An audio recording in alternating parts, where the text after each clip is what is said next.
Think we're good. Okay, we might have a couple more pop in. But welcome everybody to Sphere of Influence, Transforming Connections into Closings. This is a 2-hour CE class. We'll take a break for about 10 minutes in the middle. As Michelle said, it is an IREC approved class. You'll get 2 CE credits for participating in the class today. And Michelle is going to make sure that all gets recorded. If you have any questions, you can reach out to Michelle or myself, and we'd love to help you. So, all right, we've got a really great team of agents on this call today. So we've got 25 of you here so far, which is exciting. I want to provide just a little bit of background about me. I am the operations manager at Silver Creek Realty. I have been in the real estate industry in one capacity or another since 2006. I was just a wee 23 when I got licensed. So it's been quite a journey. I've done a lot of different things. Um, Including selling real estate. I've assisted and done TC work. I've worked admin at the brokerage, and I was one of the original agents at Silver Creek when we started in 2008. So outside of work, my husband and I, we own an event company, and I'm not involved in our company anymore. I stepped away 5 years ago to take this role at the brokerage, and really just am passionate about supporting agents. And that's the reason why I certified these classes that I teach to help you guys get better at your businesses and meet your goals. I've got 2 teenage boys. They're keeping me pretty busy these days. And yeah, life is just a beautiful thing for us. So anyway, grateful to have all of you here today. We are going to talk about sphere of influence today. And to start that out, I would love for you guys to either speak out loud or put in the chat thinking about your last 12 months in your real estate business. Where have your transactions come from? So have they been, Zillow leads? Have they been a referral, a past client, a neighbor? Like, tell me, where have your business transactions come from? Okay, I'm seeing sphere and referral, sphere of influence, open house, 2 referrals, friends, family, past clients, sphere and referral, past clients, client referrals, family, clients. Okay, do you guys see the theme here that I'm seeing? Gosh, in this class, about 95% of transactions closed with the 26 of us that are on the call have been sphere of influence based or referrals from your sphere of influence. And what I find a lot as agents come into my office or call me that are struggling with their business is almost always those agents are not maximizing their sphere of influence. They'll come into my office and say, "Hey, like I need to get some more business. Do you know of any lead opportunities?" And they may want opportunities for like Zillow leads or other sources like that. And that can be a really good supplementary source of business for agents, but 95% of business for real estate agents comes from your sphere of influence. And I suspect you guys know that, and that's why you're here. Some of you have been in the business a really long time, and you've built up a referral base where people, past clients, friends, family, neighbors are using your services or are referring someone in their sphere, right? Like that second layer, like if this is your sphere and then the sphere of your sphere, you've built that up over time. Some of you are newer and are really trying to build your sphere and build that referral resource. So today, what we're going to talk about is what is a sphere of influence, which I predict most of you know the answers to that. But we're going to go through that like foundational piece. And then how are we building our sphere? And then more importantly, in the second half of the class, we're going to talk about how you're staying in touch with your sphere. How are you building that ongoing connection? And we're going to identify some strategic actions you can take in your business right now, today, this month, this quarter, this season to reconnect with your sphere. Sound good? I'm going to do a thumbs up because I think you all agree it does. So, okay, First, what is your sphere of influence? Your sphere is a group of people that you have some influence on. Because they know you, because they trust you, you can somehow influence their behavior or decisions. This could even just be people you're connected to on social media, right? You're putting out, in my case, I'll put out like a book recommendation, and people, 2 months later, are like, I saw that book you posted and I just read it and it was amazing. Okay, so in that example, I've had some kind of influence on something they did or chose to do. And so that is true for your business too, right?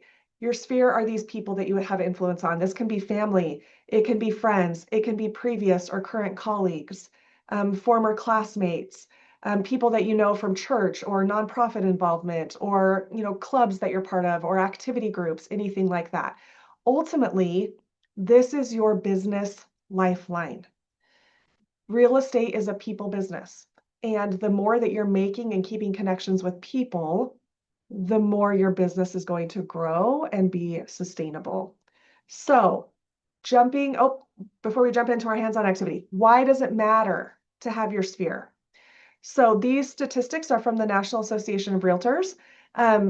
Their statistic says 70 to 80% of a realtor's business comes from their sphere of influence or relevant connections. So your sphere's sphere, right?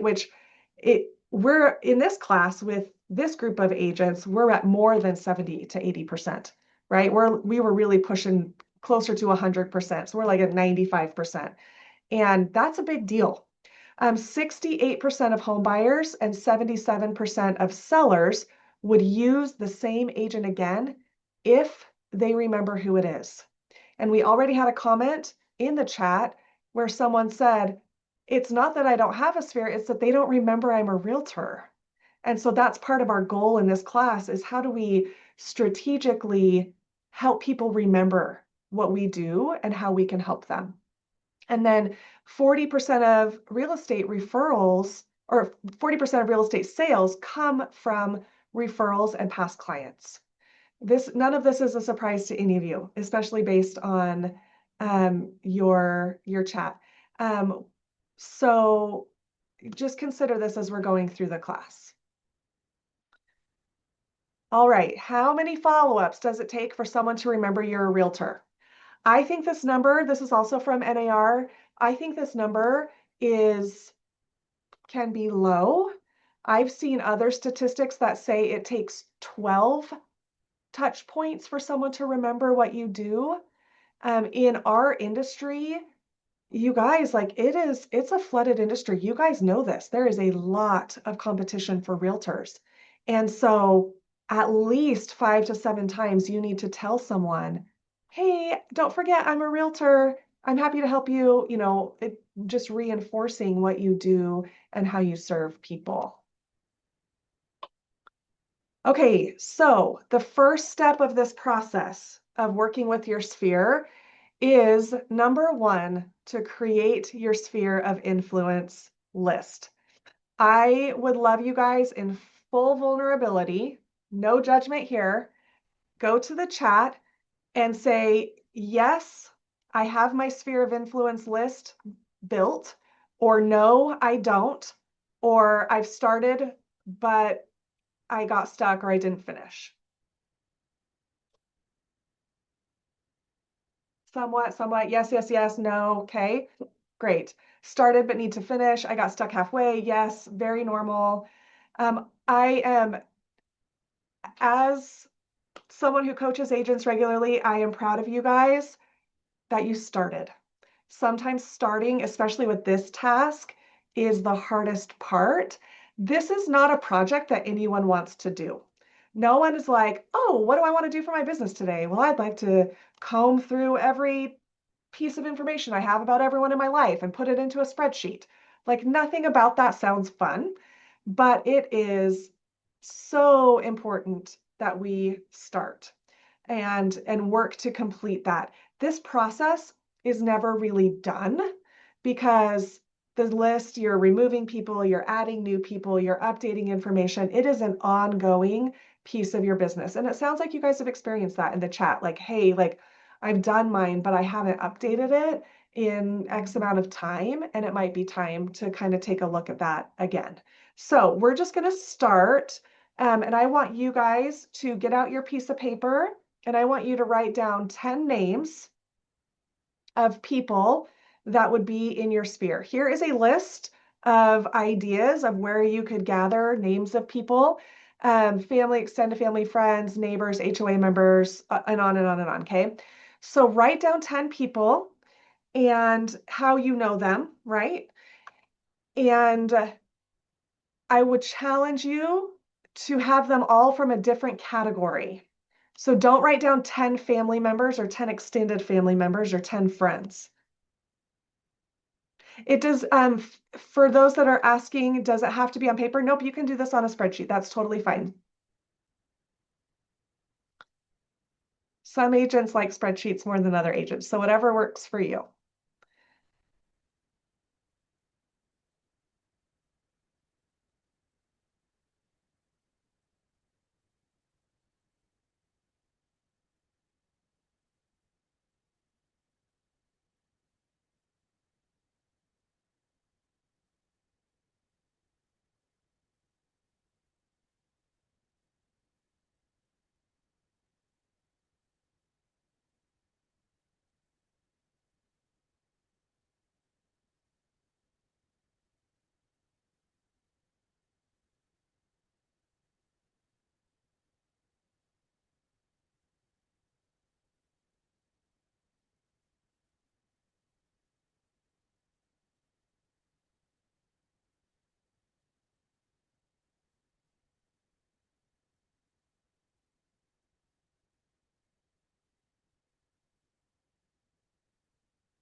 Sometimes people are nervous to write names down.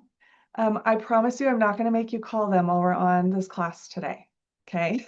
If you're like, oh, I don't want to write that person's name, I'm not going to make you do anything too scary. I'll challenge you to do something scary after the class, but not during.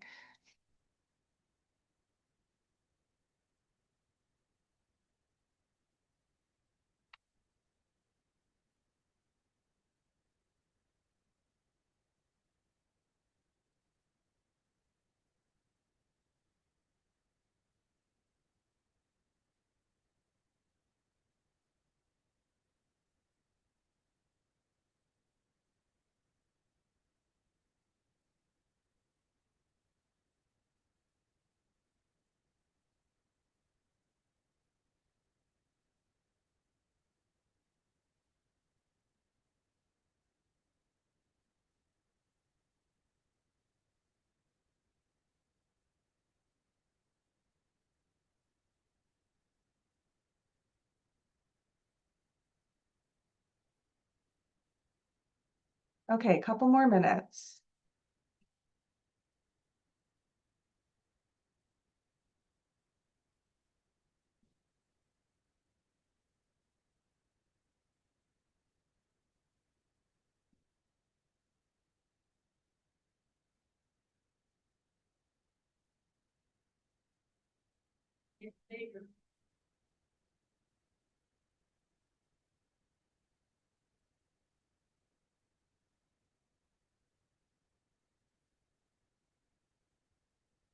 Okay, if you need to keep writing down a couple names as we go, that is totally fine. Okay, so you should have approximately 10 names and how you know this person. Okay, so this is a start.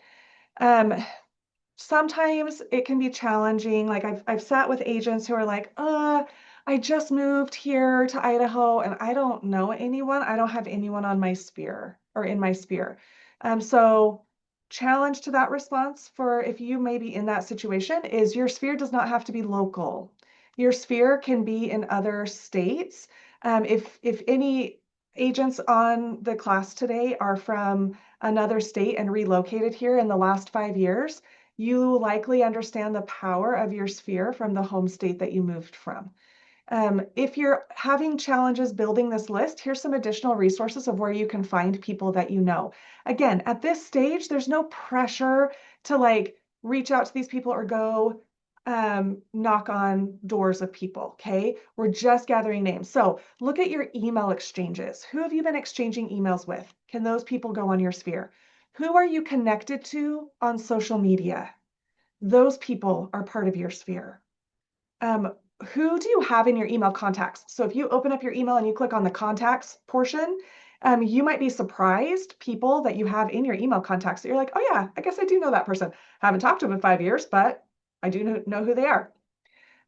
Look at your text message threads. Who are you texting with? And then you can also look at your phone call history. So, kind of like gather names from lots of different places. All right, the next step of building your sphere of influence list is compiling information. In a perfect world, here's a list of information we would gather about the people in our sphere. And you're not going to be able to find all this information, and that's okay. But their name, their email address, their phone number, their address, like mailing address or, address where you could drop something off, even a pop by, their birthday, any notes about them. So I go to this chiropractor, right? And I don't go to the chiropractor super often, but every time I go to the chiropractor, he asks me how my mom is. How's your mom doing? Why does he ask that? Because a year and a half ago, I took my mom into the chiropractor with me, and he made himself a note in his CRM or his database about my mom. And I know what's happening behind the scenes because of what I do for a living. It is still meaningful to me that he brings that up. So this is a place where you would put notes, right? Like, mom just moved to New Hampshire, anything like that. Child won soccer championship, or, anything that you might want to cue your memory. So when you talk to this person again, you can have a follow-up point, is where you would put notes. Their occupation or their business, where they work, particularly if someone owns a business, which in Idaho, we have got a ton of small business owners. This is a really great way that you can connect and stay connected with someone in your sphere if you are promoting or talking about their business or referring them business. And then you're going to add a category. We're going to talk about categories in just a bit. So when you're gathering this information, and we're not going to go on a hunt right now for this information, this will be homework for you after the class, but essentially you want to put all of this into a spreadsheet to start. And then some of you will also want to upload this into a CRM system that's going to help you automate your follow-ups. So this is a sample spreadsheet. After the class, probably Monday, when I receive the roster from Michelle, I will email you this template, the spreadsheet template that you can utilize. So the key with the spreadsheet is that you want every piece of information in its own cell. So you'll see first name is its own cell, last name is its own cell, birthday, company, phone, email, and then the address, city, state, and zip is all its own cell. The reason why is because this will allow you to most streamlined upload this into a CRM system, or say you were doing a mailing and you wanted to print labels, you would want address, city, state, and zip all in separate cells. So this is how you'll set that up when you're building out a spreadsheet list. Any questions about this? Okay, feel free, if you have questions anytime, feel free to jump into the chat or speak up, and I'm happy to pause. All right, now let's talk about finding the information. This is where we feel a little bit like a stalker, kind of, right? Because we're like, what information can I gather so I can stay in touch with these people?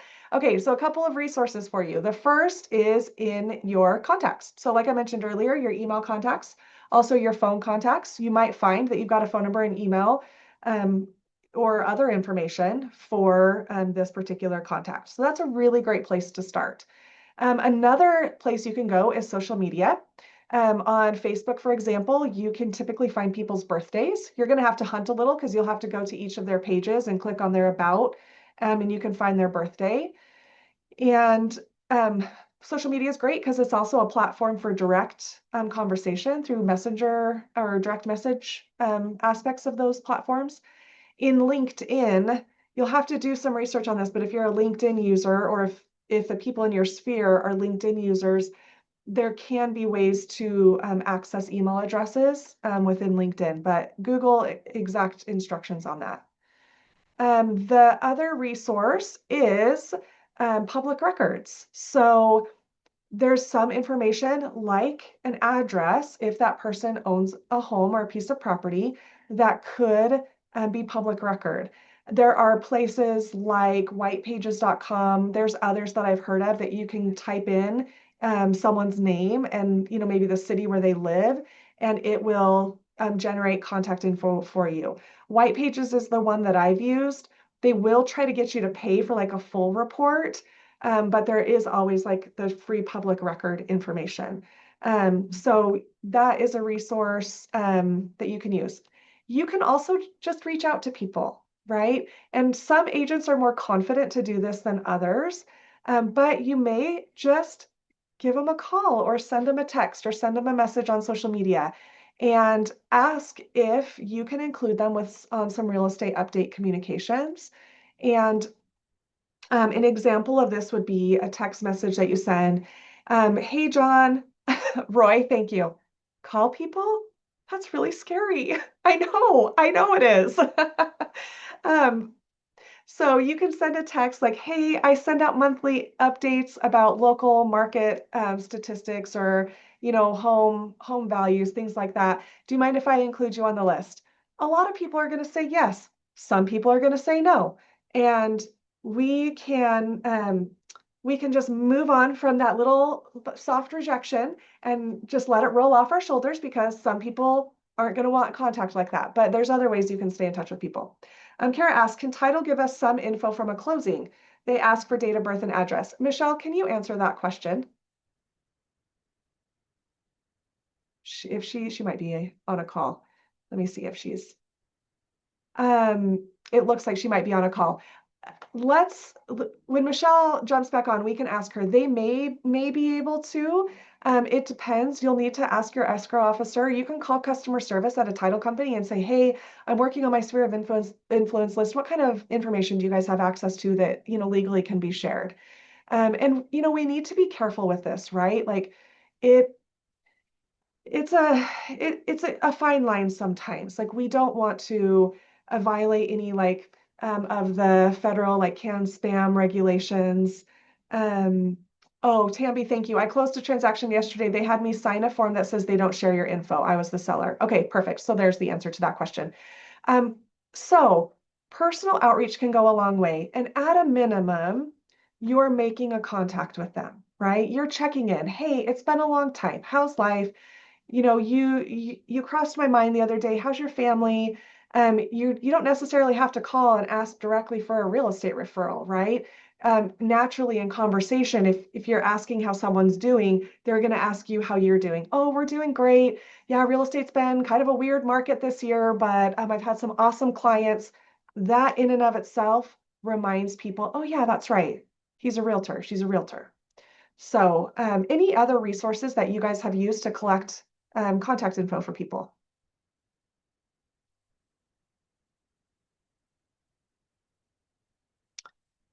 Open houses, yep, you can definitely build your sphere and your contact list through open houses. Trevor, True People Search, thank you.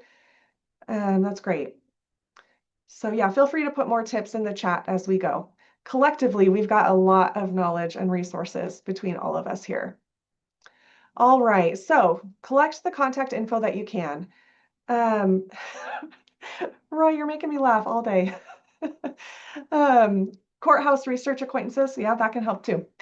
Okay, so you've built your sphere list. Do you like how we built our sphere list in 5 minutes? Like if only it was only a 5-minute project. A couple of tips for when you're building your list. Some people like to just sit down and just like power through it and spend a whole day just like getting in the zone. And some people do better with like an hour a day, like working on their sphere list. So find what works for you, but make the commitment to yourself to work on this.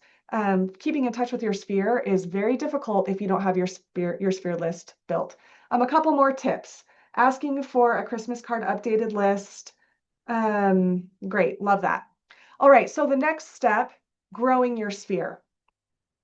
And if you are feeling tapped with your sphere of influence, or you're feeling like you need more, more context in a certain part of your life, growing your sphere is just as important as staying in touch with your current sphere. Intentionally and consistently meet people. This is a people business, and the more that we are meeting people and developing genuine relationships, the more our businesses will grow. So, some tips and resources to grow your sphere. First is hobby groups. If there is something that you're interested in learning or something that you enjoy doing, join a hobby group. This is a great way to meet people with similar interests. There are groups for every interest out there.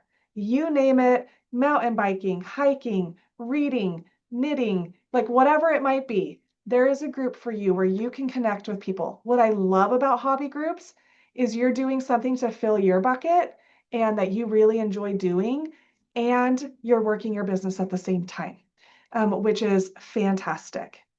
The next thing is networking events and networking groups. We don't see as many networking groups as we did before the pandemic. There are still a lot of networking groups out there, though. And so attending a networking group to meet other business people, like-minded people with like-minded goals, excellent opportunity to build your referral base. Next is volunteerism. Volunteer with your favorite nonprofit, your kid's school, or a local organization. I'll tell you what, any organization can use your volunteer time.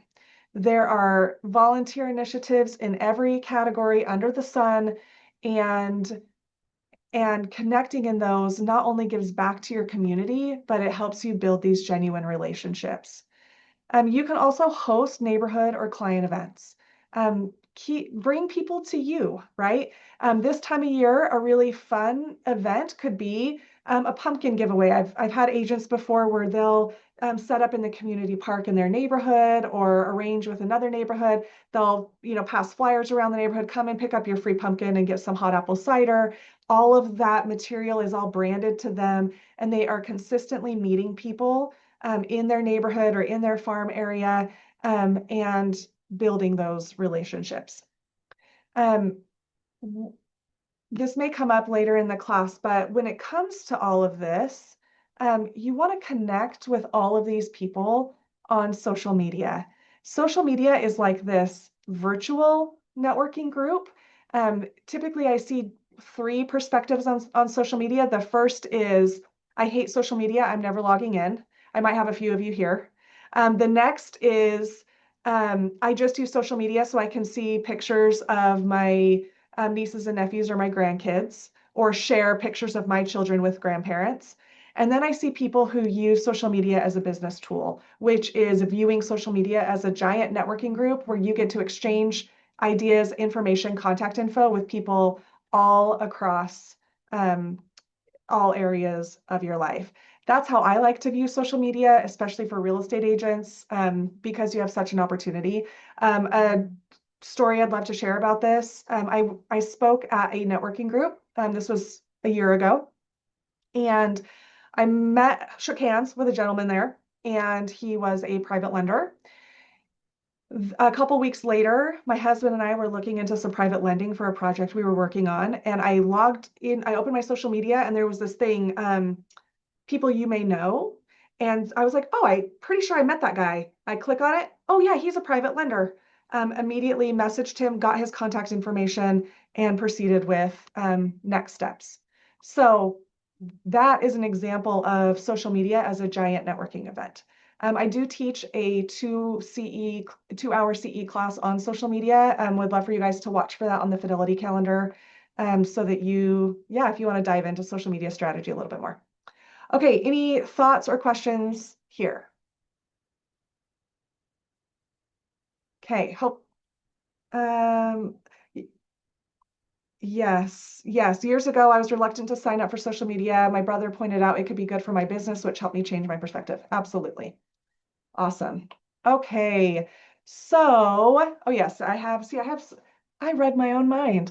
Um, Connect with everyone you meet on social media. Once you meet people, it's your free ongoing networking group. And it's great because even if you don't remember all the details about that interaction, you can go back to your social media and find that person, especially if you're connected, following or if you're friends with them. Next, as you're continuing to grow your sphere, you've got to engage. So that means in your hobby groups, in volunteering, at church, at sports, for your kids, wherever you are, meet and talk to people. I have a tendency, like when I'm in this environment, I can talk and connect and build relationships and all of that. When I am at soccer practice, I have my earbuds in and my cell phone out. Am I the only one? Right? When I go places, I sometimes I can be a little more introverted. Maybe this is why I don't sell real estate. I'm just joking. Um, so, how can you engage in the places where you are? Showing up to church, showing up to a school event, showing up to volunteer is step one. Shaking hands and meeting people and talking about life and real estate and your expertise is the next step to push that one step further. One thing that's really helpful with that is if you wear branded apparel. Like if you have brokerage apparel or if you have your brand for your business apparel and that apparel says real estate or realty, that you're going to get questions from people because they have questions about the market or interest rates or whatever, and they might bring it up. And all you have to do is put the hat on or put the hoodie on, right? So that could be a good way to like bridge that gap. And then once you've done this, you're adding these people to your CRM. Don't miss that important step. This this aspect of business can be a little bit daunting because it never ends. You're consistently having to keep up with it. Like, okay, who did I meet this week? Whose business cards did I gather? Who did I connect with on social media? Add them to your CRM. Okay, any thoughts? See, when we're in person doing this class, typically I'm picking on all of you more to share stories. So if you have something to share, please chime in. Okay. All right. The next step of the sphere of influence process is we are going to categorize our contacts. So let's pull out that list that you made of your 10 people. And next to those names, I'd love for you to categorize them based on these defining characteristics. There's lots of ways to categorize. This is just one. If there's something else that works better for you, great, do that. But A plus people are the people who have sent you multiple referrals. These are your raving fans. These are the people who like have their blinders up to every other real estate agent, right? They don't even know there's another real estate agent in the state, right? They think that you're, the end all be all when it comes to real estate agents, okay? A people, they're pretty likely to refer you, okay? They might not be as like gung ho as your A pluses, but they're pretty solid. Like, a past client who had a really strong positive experience. B people who would refer you if you asked them or you showed them how, or you opened the door for them to refer you. C, people who might refer you in the future. They might not. They might remember you're a realtor. They probably don't. They might not. They might need some reminders. And then D people are the people who are not going to refer you. They could also be the people that you don't want to refer you. Maybe you had that client who was so difficult that you, like, at the end of the transaction, you were like, don't call me, I'll call you. Wishing you the best, right? I think we all have at least one of those in our history. And these people, you can just delete them from your CRM. We are not going to follow up with these people. We do not want to do business with them again. So take a minute and categorize.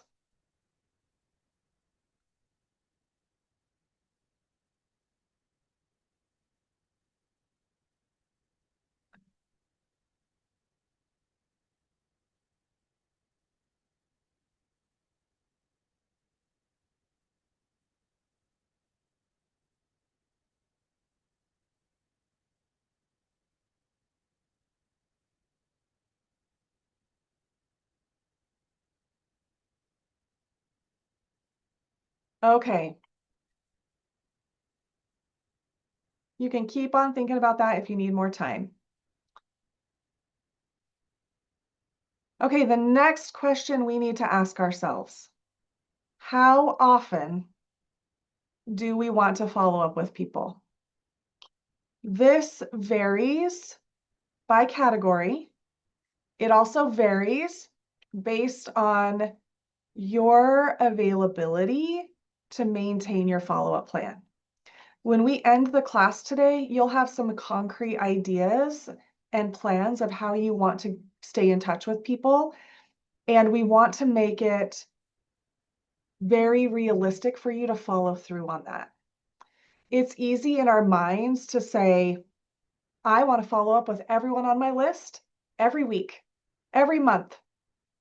When you've got 300, 500, 700 people on your list, which is possible if you're following this plan of like everyone goes in your CRM and I'm consistently meeting new people, it becomes difficult to do that because there's only so much time. If your job as a real estate agent was only to follow up with people, was only to market your business, then maybe you could have, these grand follow-up plans. But you're also writing contracts, you're negotiating, you're managing compliance paperwork, you're dealing with difficult situations, you're managing other aspects of your marketing, right? Your social media and all kinds of stuff, not to mention the time that you're spending attending a hobby group or volunteering for an activity, and not to mention the other things that you have in your life, like families and friends and hobbies and health challenges and caretaking and any number of things, right? So I want you to be realistic with yourself. Any amount of consistent follow-up is better than no consistent follow-up. So if you write out write out a list, A plus, A, B, C, D.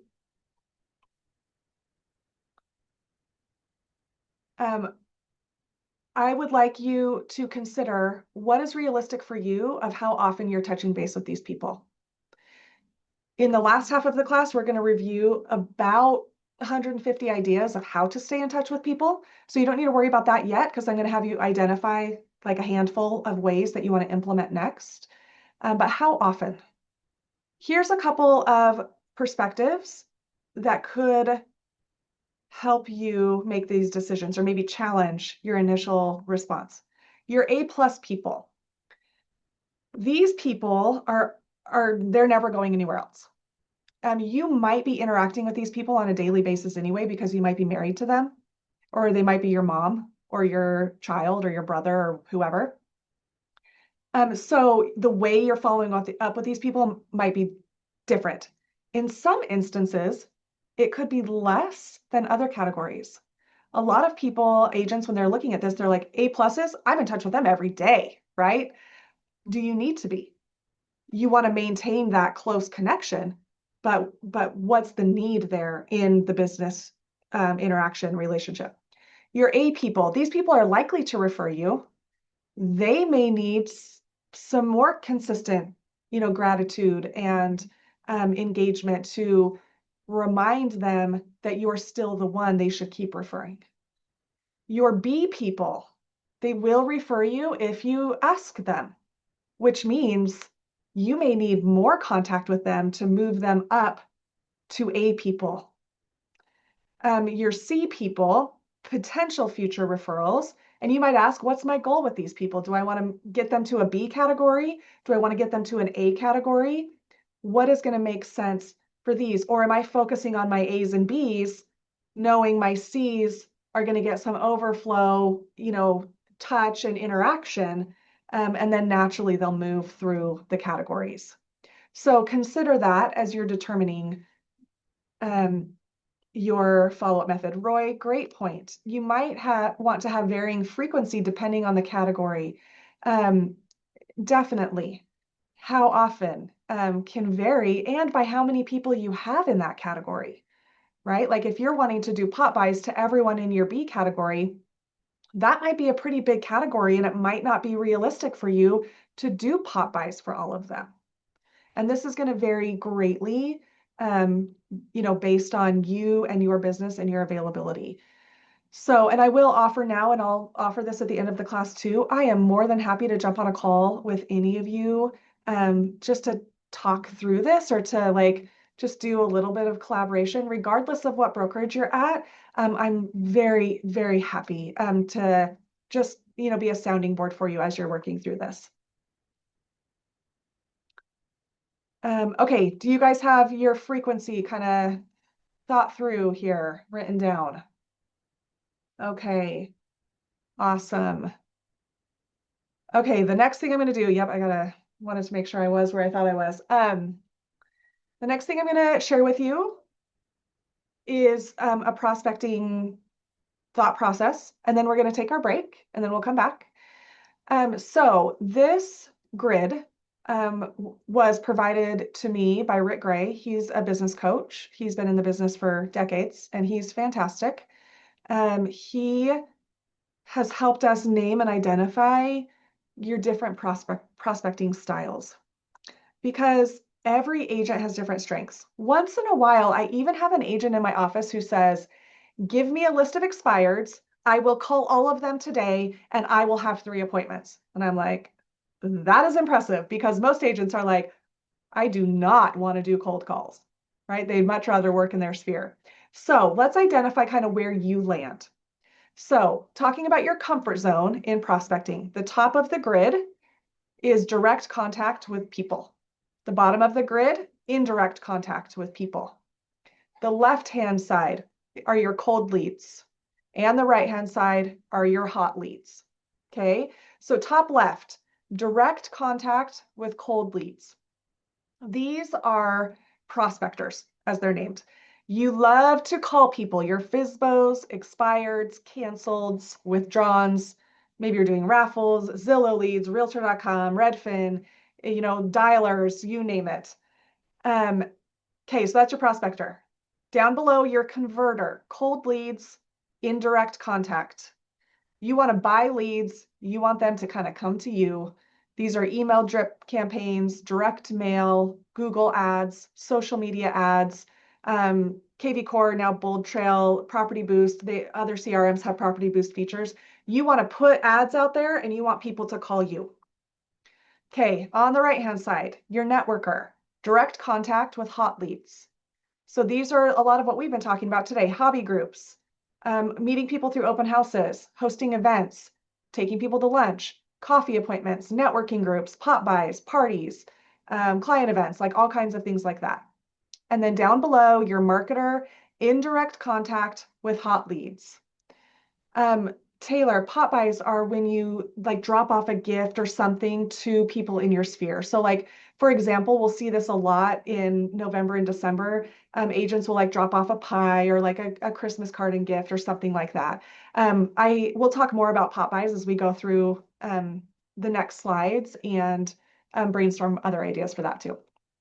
All right, so down below, your marketer is indirect contact with hot leads. So you're sending out postcards and note cards and direct mail to people that know you already, okay? Email newsletters, text message check-ins, email, social media posts, direct messaging, comments on people's social media, etc. So I want you to look at this and then put in the chat, what is your primary? And if you have a secondary, what's your secondary?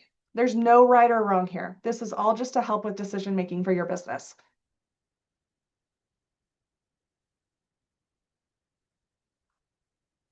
This class, by and large, the content is based around networker marketer. And that is what most of you are. And that does not surprise me. The prospectors are pretty small percentage. So all of you networker marketers, which is all of you, you're in the right place. This class is for you. Awesome. Okay. At this point, we are going to take a 10-minute break. We are going to pick back up at the top of the hour, 11 a.m. Yeah, we'll see you guys in a few minutes.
Okay, hello, everybody.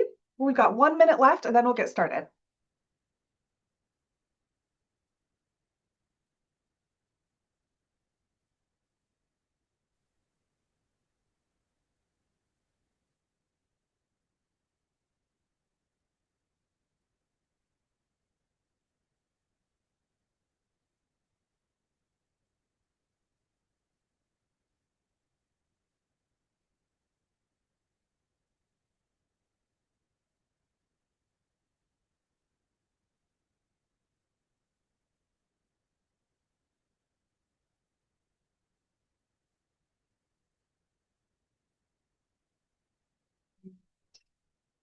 It looks like most of us are back.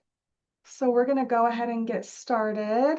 Just a reminder for the rest of the class that IREC guidelines require you to have your camera on and to be fully engaged in the class in order for you to get your CE credit. Okay, so we ended before the break talking about your prospecting style. Most of you are networker marketers. I've got a converter, amazing, Misty. That's awesome. And so now the next half of our class, we're going to just be talking more about ways to follow up. So we've talked about frequency. The frequency is going to be different for all of you based on your goals and your availability and just your business model. But what we want to do next is kind of dial in some ways to stay in touch with people. I've broken this up into 3 categories. Digital ways to stay in touch, face-to-face ways to stay in touch, and then print ways to stay in touch. So that's how we're going to go through this. What I want you guys to do is I want you to make, for each of these 3 sections, I want you to make a list first of the things that you already have implemented and you're doing in your business from this category.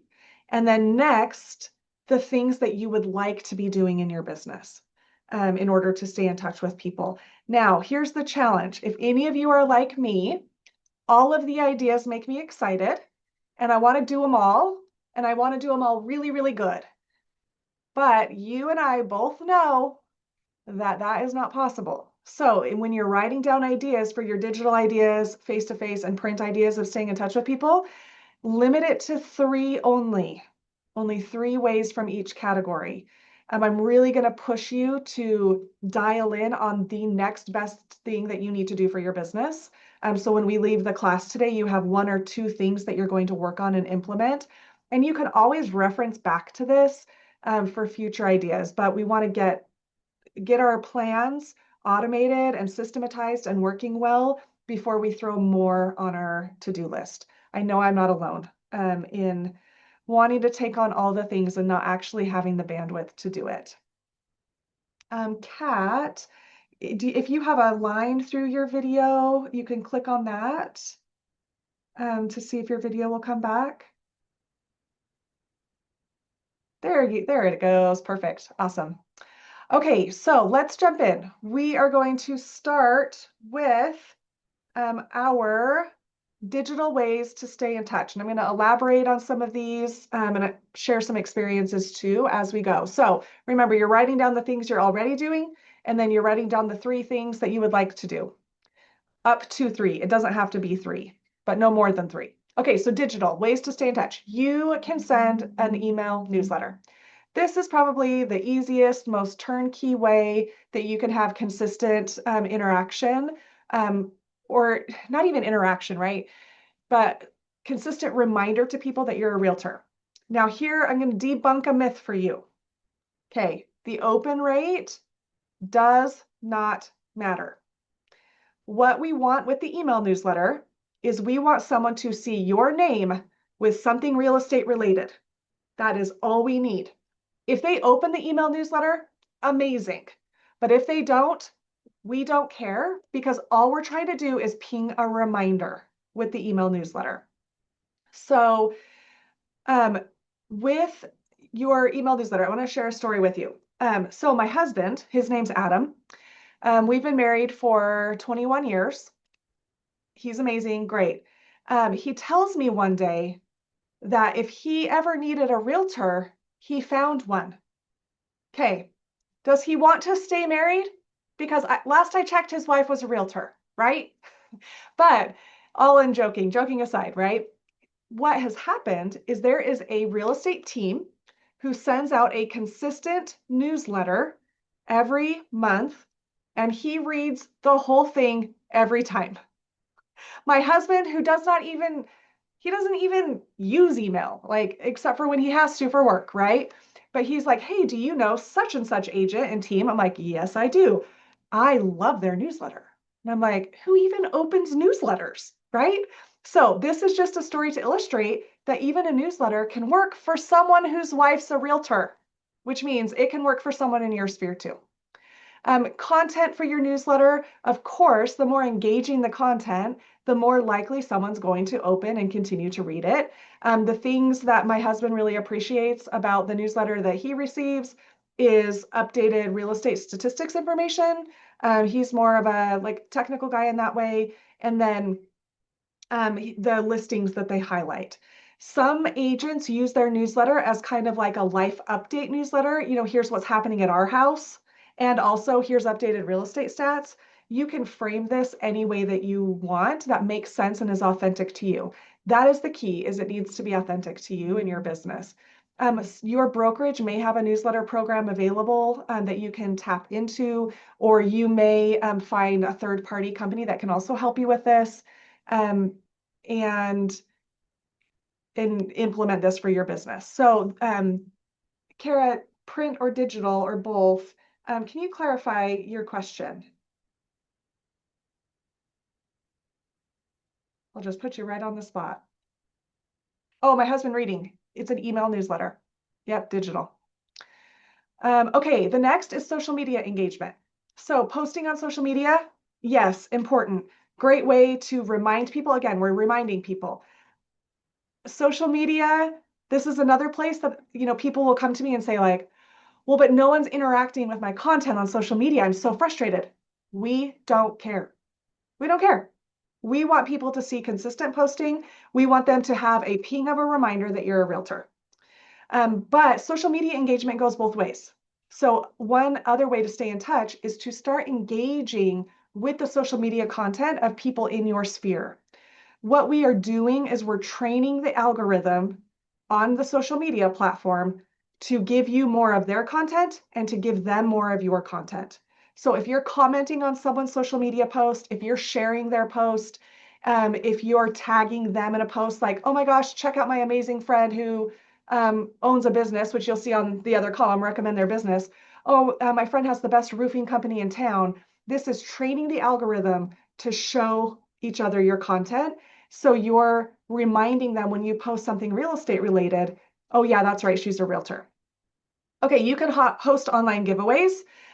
There's a number of ways to do that. You can collaborate with other businesses.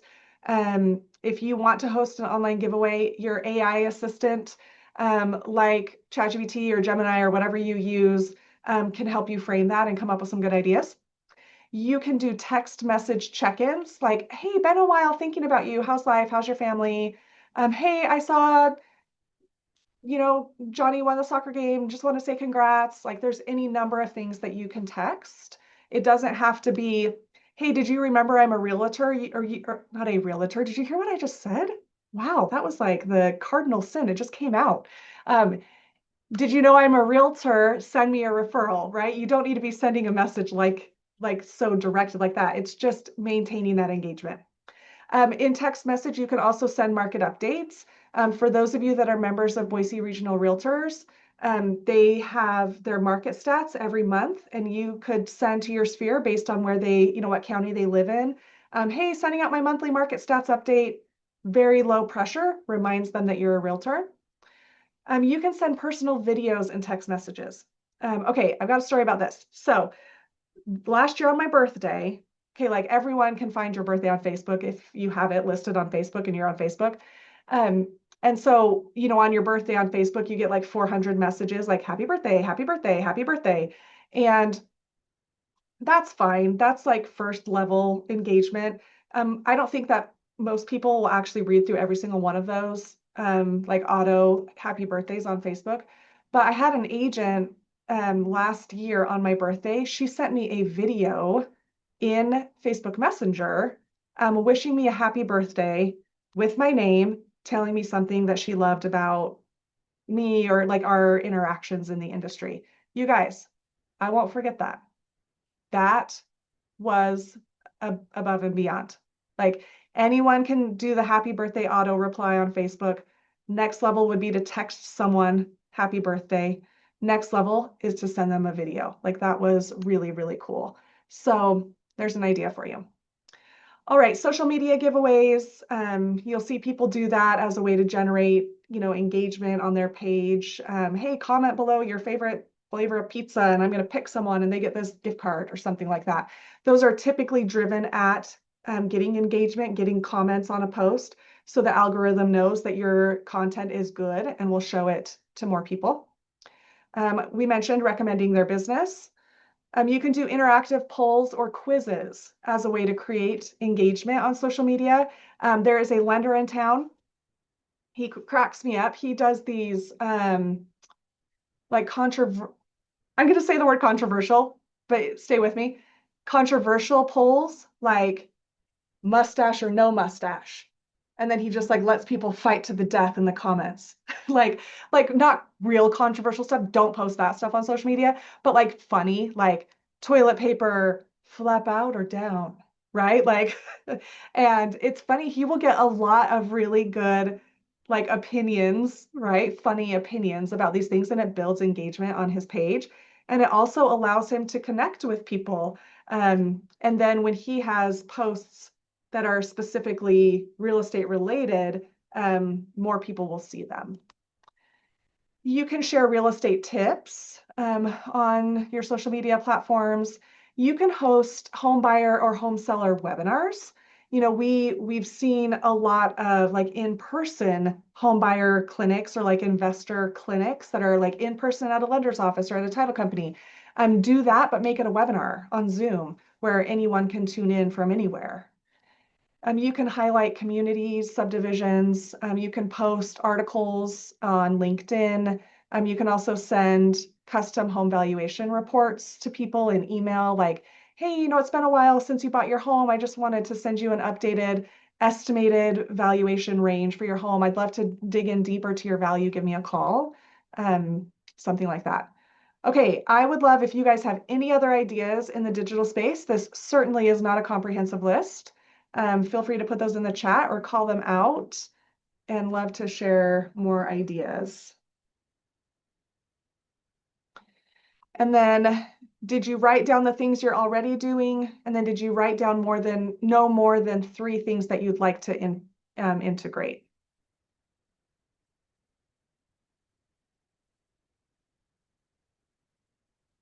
Okay, perfect. Feel free to keep putting things in the chat as we go.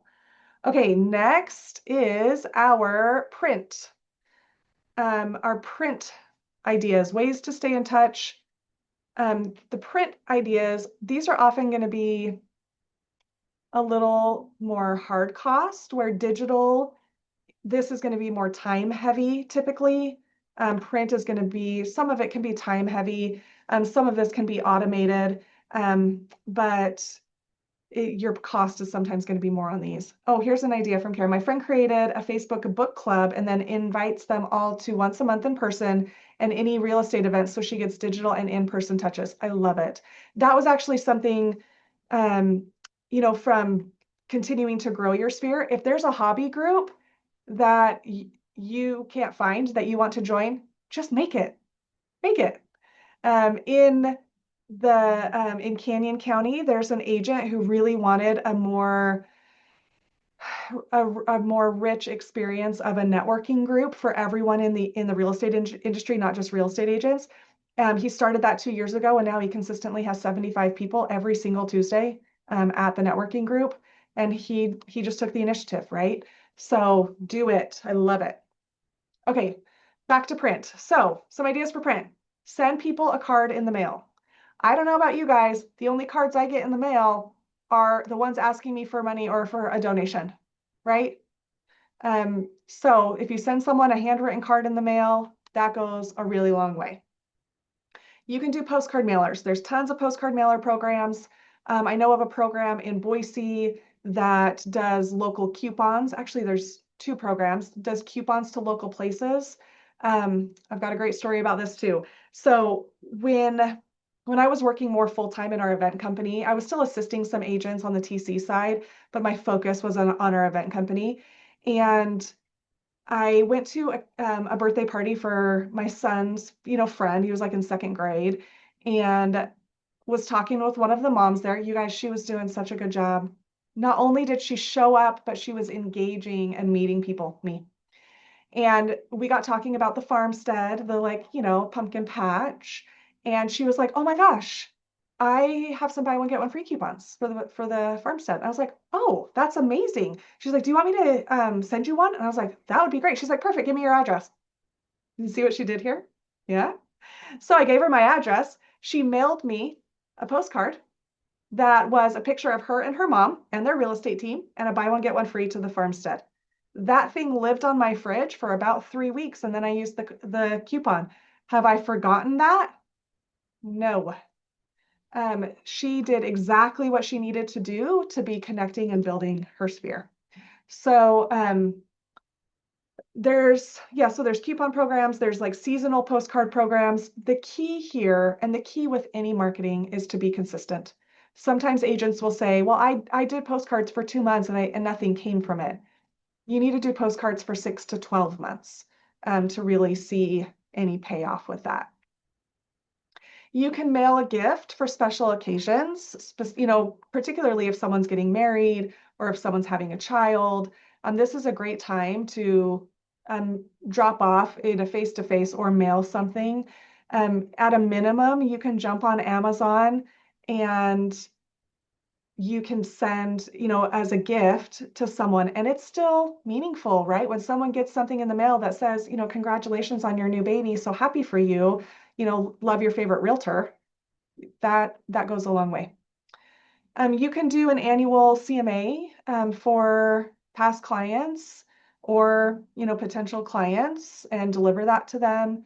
You can send annual sports schedules, calendars, magnets. My mother-in-law, she turns 80 this year. She's a realtor in North Carolina. She has been for about 20 years. She retired about 3 years ago, and I saw her in May, and I said, "Yeah, like, how's retirement from real estate?" She goes, "Oh, it's really good, except for the 3 that I have under contract right now. And everyone's asking if I'm sending out my calendars." Like, people count on these things, right? Like, if you are consistently doing something, um, they plan on it. Thinking of you notes, custom cards for someone's anniversary, neighborhood snapshots. You can mail or deliver in a face-to-face situation. I had an agent I used to work for that she would do sometimes monthly, sometimes quarterly, a newsletter just for her subdivision where she lived, and it would list out the current active listings, pending, and recent solds with average days on market and things like that. And then a note from her, and she would hand deliver these in her neighborhood. And they counted on it. They wanted that information, but you could also mail them if you wanted. And like a neighborhood mailing list you can get from the title company. Of course, you can do thank you gifts for referrals. If you're sending out cards or anything in the mail, you can use personalized stationery or cards that have your name or your business logo, something that is branded to you. So even just opening the envelope, they're going to see, "Oh yeah, that's right. He's a realtor." You can send home maintenance checklists or holiday recipe cards. Which, Kelly, yeah, sounds like you've done the recipe cards seasonally. That's great. Okay, any other ideas on print? Okay, did you write down the things that you're doing already and no more than 3 things that you would like to implement? Misty says, "I send monthly postcards to my clients and forgot to remove a seller's address from my list, so it was being sent to the buyer who purchased my client's home. She called me up 2 years later and asked me to list the home for sale. Now I keep sending postcards to my previous sold listings." Love that. That is awesome. Thank you for sharing. Okay, I'll give you a couple minutes to take a couple notes before we move on to face-to-face.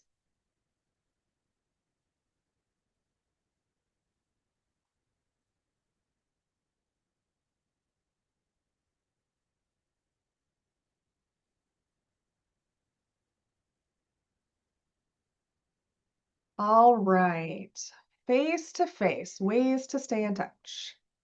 All right, the first is pop-by visits, dropping by a gift for someone in your sphere. There's a lot of different ways you can do this. You can do this seasonally. You can do it based on holidays. I have an agent who gift giving is her love language. She is the gift giver, and she has things in her car always. And if she drives by like a past client's house or something, she'll stop automatically and drop something off. She really likes to do that for clients that have kids because those that if you guys have children, like if someone remembers me, that's amazing. If someone remembers my kid, that's next level. That means even more to me. And so she keeps like, for younger kids, like in the spring, she'll have like little sandbox sets or like monster truck things or whatever. And she can stop by, hey, I was in the neighborhood, thought of you guys, wanted to bring this for Gabe, whatever it might be. Ooh, treats for people's pets. I love that. That's awesome. Thank you, Kara. Um, some people will actually knock on the door and wait for them to answer and give the gift. Some agents will leave something on the porch and will text the people afterward, like, hey, thinking of you, I left something for you on the porch. Some will text ahead of time or call ahead of time. Hey, I've got something I want to drop off. Will you be home this evening? So totally up to you and your interpersonal style on the way that you structure your pop-bys. But there's a few ideas. You can meet people for lunch or coffee. This is another good opportunity just to connect with people in a really genuine way. It doesn't have to be to meet to ask for a referral.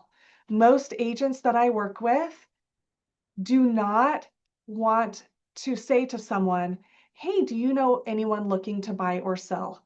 Please refer them to me. Some agents are comfortable with that, and that's great.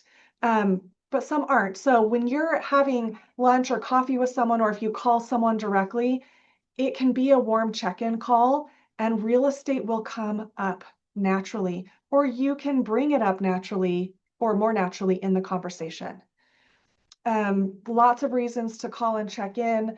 I've heard some really great check-in call topics, like with all the changes in homeowners insurance, like calling your sphere of influence to say, hey, I just recently learned about through my real estate business about these changes in insurance. And so I'm just calling everyone to make sure make sure you've got full replacement value on your homeowners insurance policy, double check your exclusions, particularly for fires. And then you're just calling to do them a service. You're not calling to ask them for anything. So there's some really great ideas to be of service to people. Roy says, when I first started my own business, I got a bunch of Hershey's Nuggets chocolates and went to each of the other offices in the building. It got people to come out and actually talk with me. I got several new clients from that. That's awesome. And that goes with I got a similar thing I'll share in a minute. Okay, holiday gift or pie delivery. That's a popular thing a lot of realtors do. The holiday children's gift drop off or a craft. Like when my boys were little, we went on to Oriental Trading Company and we got a whole bunch of the little children's craft kits. And my boys actually made little things and sold them. But you could, buy in bulk some of those and deliver them to your clients or sphere that have kids, like a little holiday craft, which is fun. You can host a client appreciation event. Sometimes it's nice to partner with another agent if you're going to do something like this, so that you have someone to share, cost and planning burden with. Okay, service projects. I love this. I've got a real estate team who does service projects twice a year, and they use this as a way to engage with their sphere of influence. And how they do that is they plan the service project. Their project is typically at Sleep in Heavenly Peace, which is a nonprofit that builds bunk beds for kids. And then they'll do like Wake Up Boise in the fall. But they create an event on Facebook, they create flyers, they send this out to their entire sphere, and they invite everyone to join them at the service project. It's not just like an internal team thing they do, but they're using it to engage with their people. And it is awesome. Now, do a lot of their sphere of influence show up to the service project? No. But did they make a meaningful connection with their people related to their real estate business? Yes, they absolutely did, which is awesome. Same with the client appreciation event. Will everyone come to the event? No. Do they feel so special because they got a personal invite from you? Yes, they do. Do they remember that you're a realtor at that point? Yes, they do. Works great. All right, educational events you can host. Like the home buyer workshops, things like that. You can meet up for a walking coffee chat. I know there's actually groups that have been formed where they just meet every Wednesday and go for a walk. In fact, Paige from Fidelity, she's doing this every week on Wednesdays as a way to like build industry connections. All right, you can host pop-up client meetups like, hey, we're meeting for cocktail hour at this restaurant, something like that. A VIP client appreciation night, like where a client appreciation event might be for everyone. This might be for the people who have referred you in the last 12 months, and it's something a little more, maybe a more investment of an experience. Drop-bys with seasonal gifts, neighborhood cleanup event, host homeownership workshops, attend and support their events. A great way to stay connected with your sphere is to attend the things that they're doing. If they are involved with a nonprofit, if their kid is receiving an award or anything like that, if you are able to stop by for even just a minute, that goes a really long way to maintain that strong connection. And then another idea is to host a golf or a pickleball tournament. A lot of times those are fundraisers. Okay, so many ideas. Do you guys have any other face-to-face ideas to add? All right, so write down the things you're already doing and then any that you would like to implement. You do not have to implement things from all of these categories. Based on your prospecting style, you might decide that face-to-face is your way to go, or you might decide that digital is your way to go, or print. So just lean into your prospecting style. I'm going to go back to that while you guys take a couple of notes.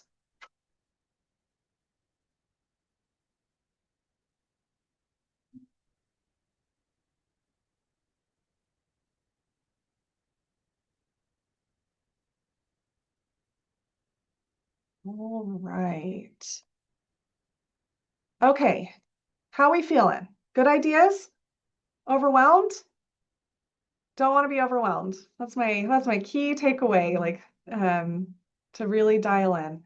Yes, Kara, I will send out the slides and my handout. My handout is basically the questions and the activities that I'm having you guys do on paper. Good. I'm glad that you're getting some inspiration. And really just give yourself permission to focus on what you're able to do right now. So many agents just want to take on the world. And if you can just pick one or two things today, you'll see that pay off in your business in the long term. Okay, so implementing your plan. The next thing is that we need to decide, okay, what of these things am I going to implement? How am I going to organize it, schedule it, and act on it? Okay, so let's pause here. I just want to double check. Okay, yeah. All right, so here's what I want you to do next.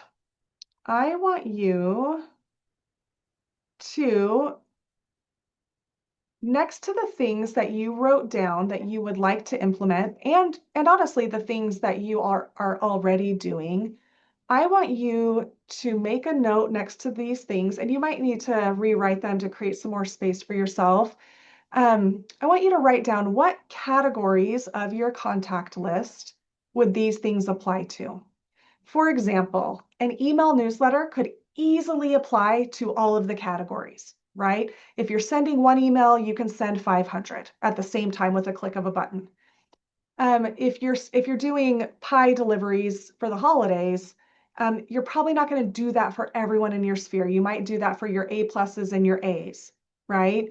If you're doing call check-ins, you might do that specifically for your A's and your B's, right? So consider that. And this doesn't have to be a perfect science. And some of this you have to kind of test out. Is this working? Do I need to adjust? Oh gosh, I haven't been paying much attention to this category of people. What can I do to get in touch with them right now? So look through your ideas, your digital, your print, and your face-to-face, and write your categories that it applies to. Then I want you to write the frequency with which you want to do those things. And your realistic frequency, like an email newsletter monthly, I would say that is a pretty realistic thing. A client event monthly, that's not realistic, right? You might do a client event once a year. Pop buys monthly, depending on your list, that might not be realistic. And it could get stale, right? Like if you're showing up at someone's house every month, they could be like, oh my gosh, like we're good, right? Like too much. So you might do that quarterly or twice a year or once a year. So go ahead and write for yourself um, what is going to be realistic for you. Client event daily. Yes, Roy. Please send me an invite. I'll be there.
Kara, great question. Do you have any affordable resources for mailings? It's almost cheaper to drive. That can be very true.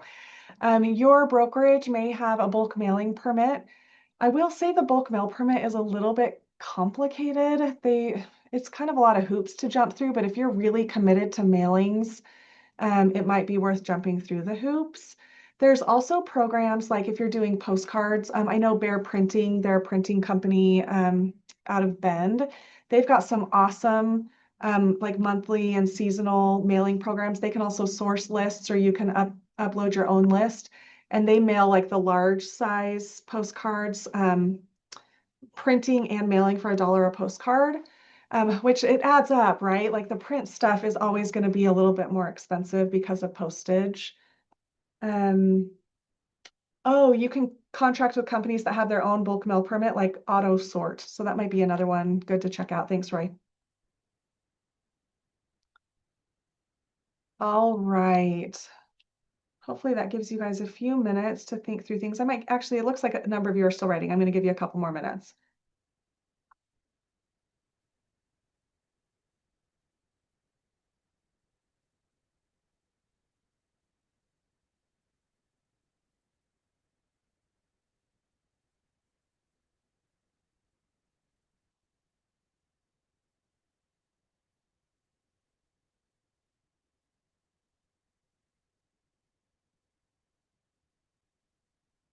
sometimes it's nice just to have the time to think about your business for a minute. My husband and I always enjoyed when our business was younger and we were working the business together to go to our business conferences. At one point, we found that the content wasn't necessarily like we already knew the things. It was like reminder content, but it always carved out time for us to talk about and strategize. And I love seeing all of you like taking notes and like working on your business today. That's really exciting. Bonnie, question, do you think that buying leads pays off? I think it depends. I think it depends on the agent. I think it depends on consistency of follow-up. It depends on how skilled you are with your phone calls. I think it depends on your ability to handle rejection, which everyone's kind of primed differently for that. I do have agents who work on lead programs who are very successful, and it does pay off, but gosh, yeah, it just varies so much. Okay, you guys can keep taking notes if you need to, but let's talk about getting organized.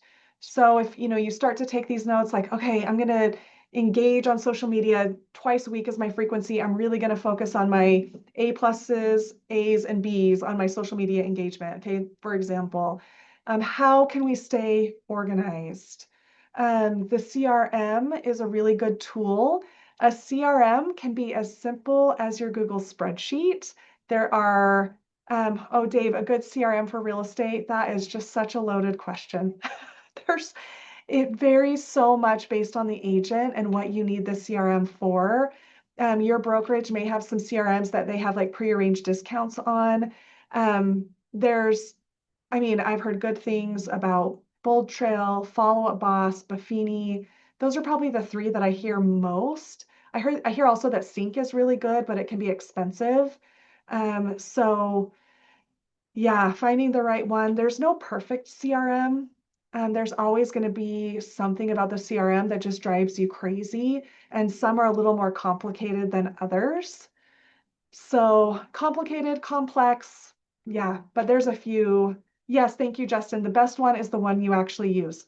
That is exactly right. Oh, Realty Juggler is another CRM recommendation. So in a CRM, you should be able to organize all of your contacts. You can set up auto email drip campaigns. You may also be able to do like in your monthly newsletter in your CRM. And then you can set up reminders for you to take action.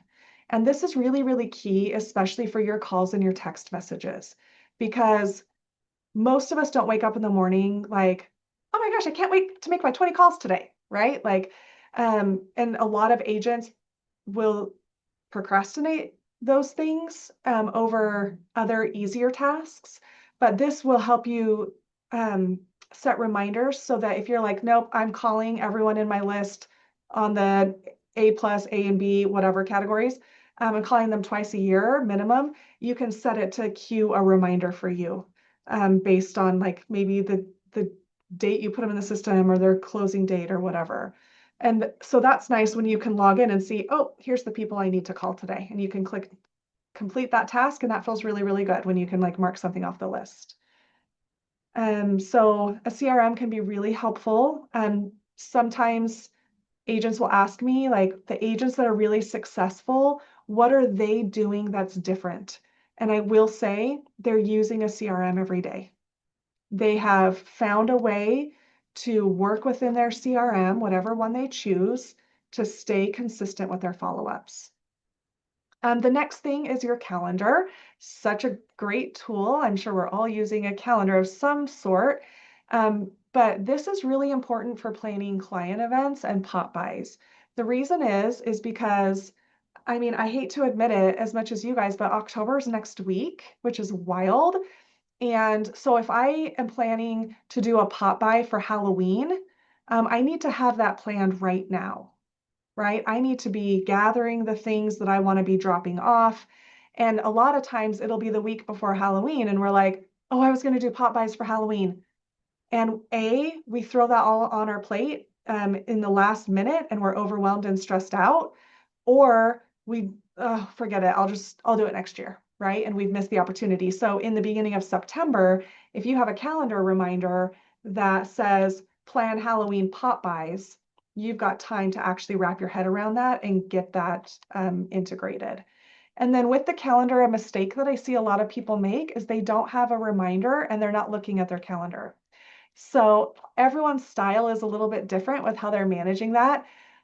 For me personally, I live and die by my email account. I am a hyper manager of my email inbox.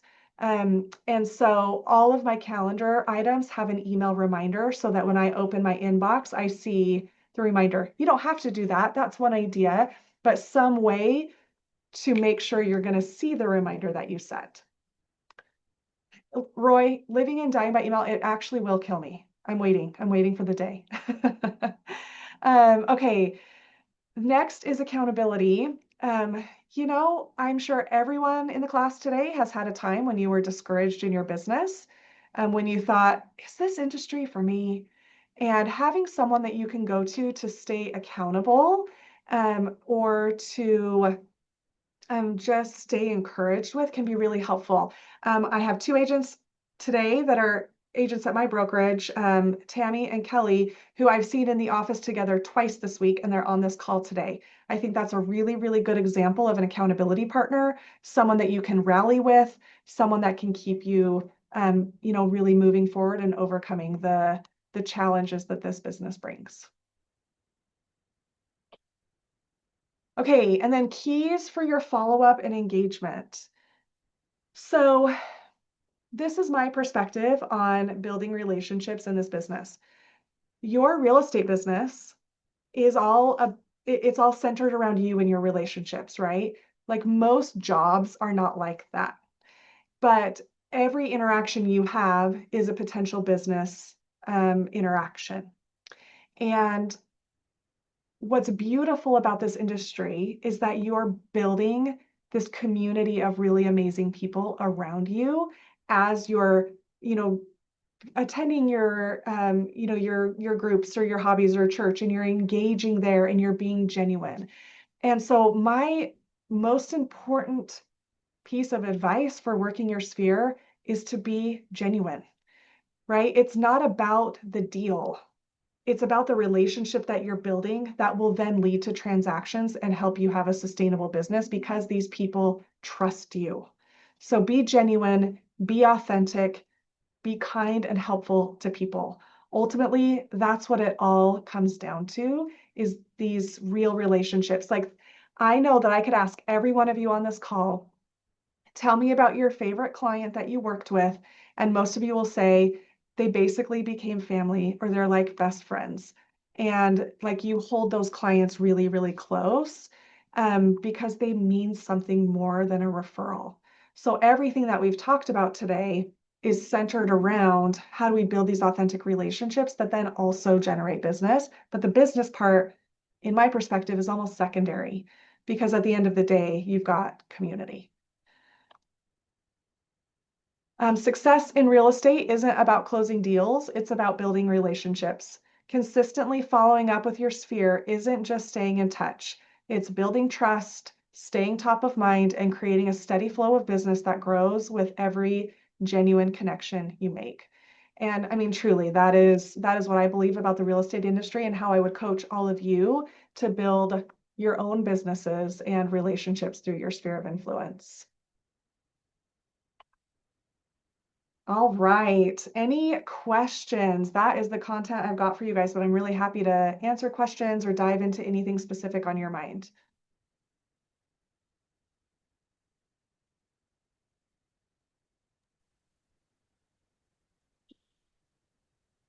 All right. So Can your, you repeat the yeah. can you repeat the CRMs you've heard about? Yes. So Bold Trail, Follow Up Boss, Brian Buffini has a CRM. There was the other one up here. And if you guys have others that you use that you really like, Realty Juggler, Sync, is another one that I've heard about.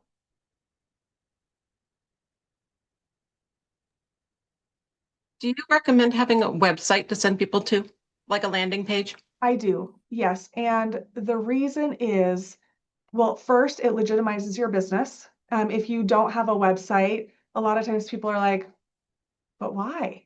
Right?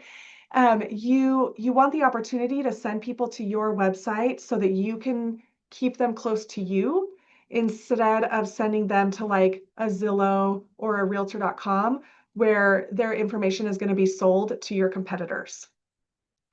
So I think it's a really great idea, even if it's most brokerages have like a landing page or like an inexpensive website option that you can send people to in order to maintain, loyalty that way. Just been trying to figure out whether or not I should populate it with blogs and articles and tidbits, or if I should just leave it as the search engine that it is. I think it depends on your prospecting style, right? And what you plan to do. In that way, I will say, so your blogs and things like that, a lot of those are centered around your SEO and like ranking on real estate searches. Um, I think that you could use that content in other places that would be more meaningful, that would give you more connection with people, like on social media, where you're already connected with people who know you, trust you, like you. And so they're more likely to view that versus trying to pull people to your website. Unless, of course, you are in that category where you're paid ads and you're trying to market to cold leads, essentially. Newsletter sites for distribution. If you're using a CRM, check there. We use MailChimp, which is free for people to use if they have less than 500 contacts. You can create custom newsletter templates in there. Um, that's one. I see people use Constant Contact quite a bit. BombBomb, like at the brokerage level, like our communications that I send out to our agents are through BombBomb. We've had a good experience with BombBomb because you can easily integrate video. But I don't believe there's a free version of BombBomb, but yeah, there's some options. Any other thoughts or questions?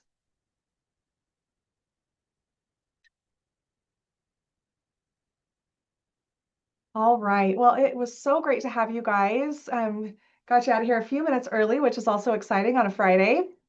Like I mentioned, if you want to talk through things one-on-one, please call me or email me. I am more than happy to, yeah, just talk through kind of your plan where you're stuck. If you need just a sounding board to talk through things or you want some advice, always just a call away. You can reach me anytime.